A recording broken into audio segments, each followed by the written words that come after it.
You have the same passion, at least you are sharing at least one thing with your husband, which is the same passion and looking after the youth. We have a young generation of maybe potential leaders in the room. What would be the advices that you will give them? Because I'm sure that some of them look at you as a role model. Wow, that's flattering, thank you. Well, as a young person, undoubtedly the key thing is knowledge. You really have to learn. You have to study, you have to learn, and then you have to get very specific knowledge. Not just a general broadband knowledge about everything. You have to be specific and very persistent about doing just one thing extremely well. And when you're able to do that, then you have many opportunities and you can achieve and do tremendously well in your career and professional life. What is, I would say, your engine every day? Because when you are a billionaire, people think that you can stop and retire, enjoy life, travel over the world, sharing the passion that you have on art, culture. What is making you really working hard every single day?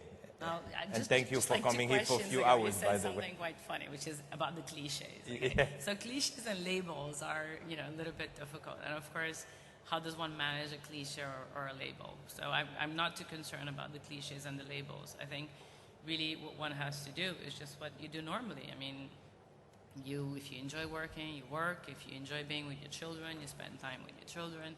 But it's just about, guiding your life with your principles, with your values, and giving back to the community, and definitely being very present and involved in making sure that wherever you live becomes a better place in the world. What do you do for fun? That's a good question. What are you doing later? I think it would be great maybe to, Isabel has accepted to take some questions from the floor. I don't know if we have some microphone and if some people would like to use that opportunity to ask 2-3 questions to Isabel dos Santos. Okay, we have one question on the front. The gentleman here, please, if we can give. And can you introduce yourself? And as you know, a question is starting by a word and a question mark. Huh? Hi, my name is Neil, and wondering how long do you think it will take to rebuild infrastructure in Angola? Hi, Neil. Thank you for the question. Well, that is a question that has been definitely challenging both the government, the business community, and undoubtedly every single Angolan person, because we all want to see the roads and the ports and the airports. The good news is that Angola has been since 2002, investing and developing a very large infrastructure projects. We have done ports, airports, thousands of kilometers of road. So I think it's rather sooner than later. I think we're really on the right track, and already today much of it has been built. Another question, please, the gentleman. I'm Rob Hersov. Angola.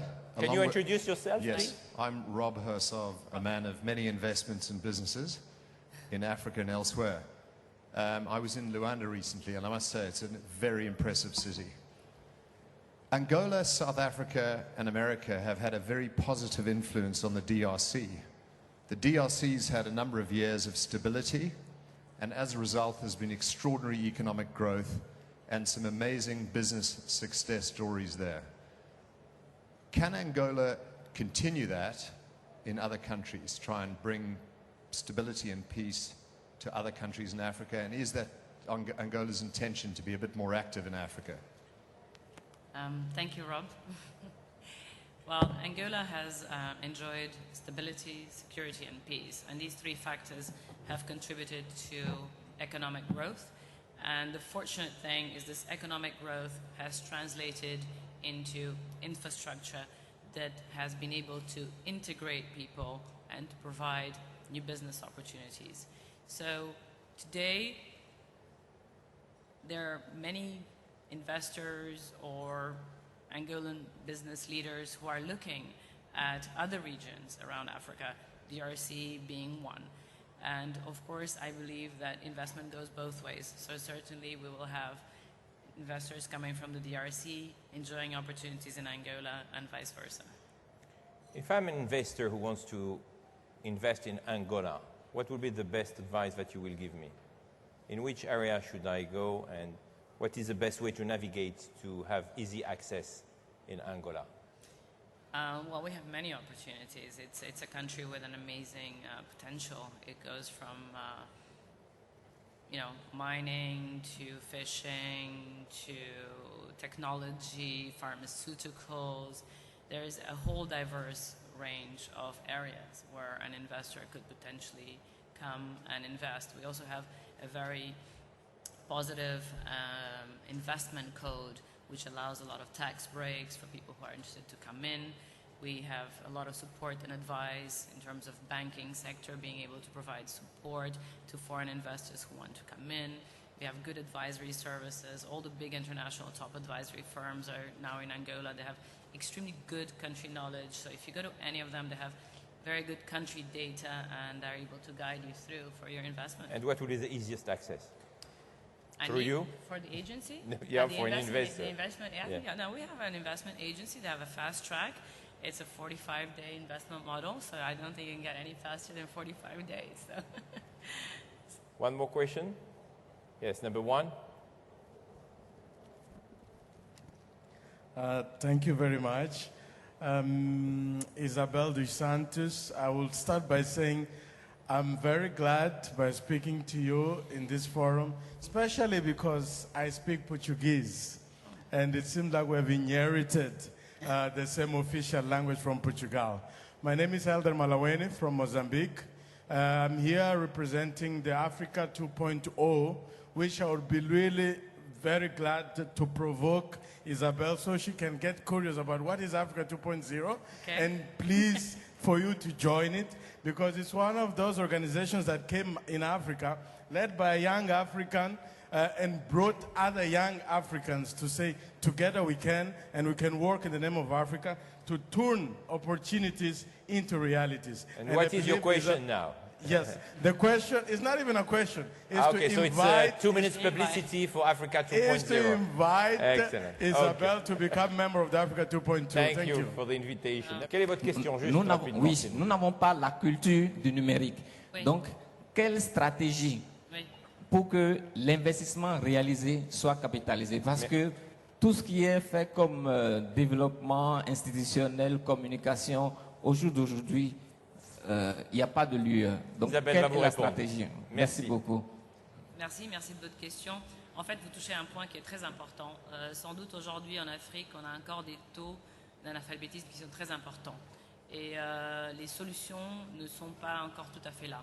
Est-ce que les technologies, est-ce que le broadband, est-ce que les télécommunications peuvent aider à résoudre ce problème? Et je suis très intriguée par votre société et les solutions que vous proposez. Donc peut-être un peu plus tard, vous pourrez partager avec moi, en plus de détails, qu'est-ce que vous préconisez comme solution. Mais sans doute, je pense que c'est une idée très très intéressante. Aujourd'hui, l'Internet arrive vraiment dans beaucoup d'endroits jusqu'au village. Et on pourrait envisager de trouver des solutions d'éducation, surtout pour combattre l'analphabétisme, avec des solutions technologiques. Donc je vous incite à continuer et on parlera plus tard. Merci. Isabelle, avant de vous libérer, une question par rapport au Gabon. On a beaucoup d'amis gabonais et gabonaises dans la salle. C'est votre second ou troisième voyage au Gabon, à Libreville.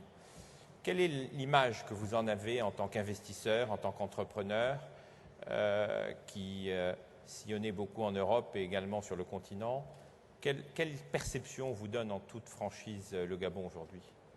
Le Gabon, depuis le premier jour que je suis arrivée, c'est ma deuxième visite, m'a beaucoup frappée.